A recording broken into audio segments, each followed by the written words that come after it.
And it's time for Your Turn with Dr. Elizabeth Vaughan. Good morning again, Dr. Vaughan. Good morning. And we already have a caller on the line, Terry in High Point. Good morning, Terry.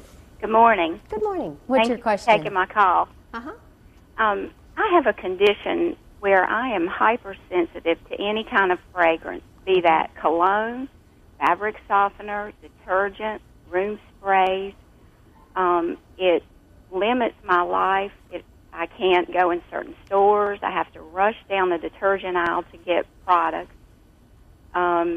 It gives me symptoms from head to toe, from headache to face itching, swelling. I cannot breathe. See, what you have is called multiple chemical sensitivity, and it's the more severe version of things where, there's some people that can't tolerate cigarette smoke or certain fragrances, etc. But it sounds like you have sensitivity to numerous different fragrances, different kinds of chemicals, and it can be an incapacitating illness. The critical thing is to learn to avoid re-exposure. You also need to go on a cleansing program, and you need to take supplements to help protect you from the bad side effects, the toxins that can kind of accumulate because of these sensitivities. Your body is not able to clear toxins out of it, and it manifests the problems like you're being sensitive to the chemicals. This is one of the symptoms that can develop as a consequence of exposure to black mold. So get in touch with someone that can help you out. I treat people with multiple chemical sensitivity. It takes a while to get cleaned out, but you can get substantially better. Terry, thank you so much for calling this morning. And Tina is on the line. Good morning, Tina. Good morning. Good morning.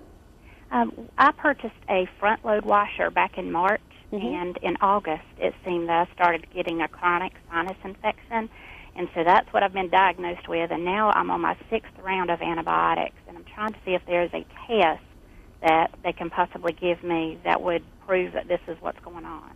That you have a chronic sinus infection? Well, that the mold is causing it from the front-load washer. Can you see mold? It looks like there's mold up in the unit, yes, ma'am. Okay. What you need to do is you need to get in contact with someone. You can call my office. They can come out and actually test to see if you do have mold. That's the important thing. If you're going to have somebody else clean it up for you, or try to sue somebody, or try to recover some money or some expense. The other thing, though, is you can get tested for it. There's a blood test where you can check for IgG, IgM, and IgA antibodies. And then there's an entirely different panel that looks to see, okay, what are the effects of this mold in your system? And that can get into very complicated, very expensive testing. Bottom line is, I would talk to your doctor about just empirically treating you with an antifungal, like diflucan or Sporanox, and seeing if that doesn't help treat the infection that you have, the sinus infection that you have. But you're still going to have to get someone in there to help you clean up the mold and get it out of there, and double check, because a lot of time these companies don't do as good a job as you'd like. Tina, thank you so much for calling with that question. And Brenda in High Point is on the line. Good morning to you, Brenda. Good morning. Good morning. My question is, I want to know what your thoughts are on aspartame. I have been drinking diet drinks for quite a while. Also, I have used the sweetener, and I have had problems with this, and I've read articles on this, and it seems like my symptoms are the same as what this lady I read an article about was. Well, there is no question that depending upon how you personally metabolize aspartame, and also depending upon how the drink that how the food item that you're eating, or the drink that you're having has been processed, and whether it's been outside for a while, what's happened to it between the manufacturer and when you actually get it. Some people will have severe reactions to aspartame. I mean, there can be pulmonary symptoms, lung symptoms, head symptoms, headaches, brain fog, all kinds of things. And so it is a very real, clear, and present danger. Now, some people aren't going to have any problems with it. So the bottom line is you have to trust your body. If you don't feel as well after you're using aspartame, then get off of it for about 2 weeks. If you want to test it, then try reintroducing it. But be off of it for about 2 weeks. Sometimes it'll take 2 months to get rid of all the symptoms, but it is real. So trust your body and get rid of the stuff if you think it's causing problems. And we only have 1 minute left, okay, but let's take a quick last call from Crystal. Good morning, Crystal. Good morning. Good morning.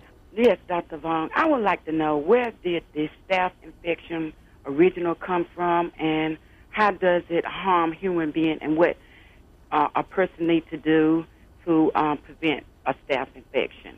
The most important thing about avoiding any kind of infection, especially a staphylococcal or a streptococcal infection, is washing your hands after you shake hands with somebody, or washing your hands before you eat something, or touch your nose, or touch your eyes.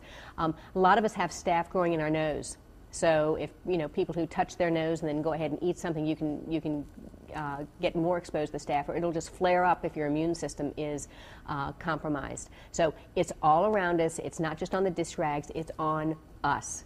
So if you do get sick, get treated for it, and wash your hands frequently. Great health advice this morning. Thank you so much, as always, Thanks Dr. for your Vaughan. questions. Really appreciate it.